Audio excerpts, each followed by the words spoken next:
Merhaba arkadaşlar, bugün mobilde uygulamasında kesirli sayı nasıl yazılır, onu öğreteceğim. Önce bir sayfa açalım. Ekle kısmına basalım.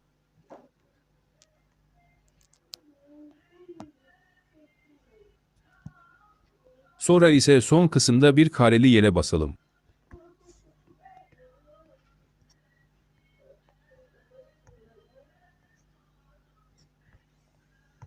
Sonra da denkleme basalım.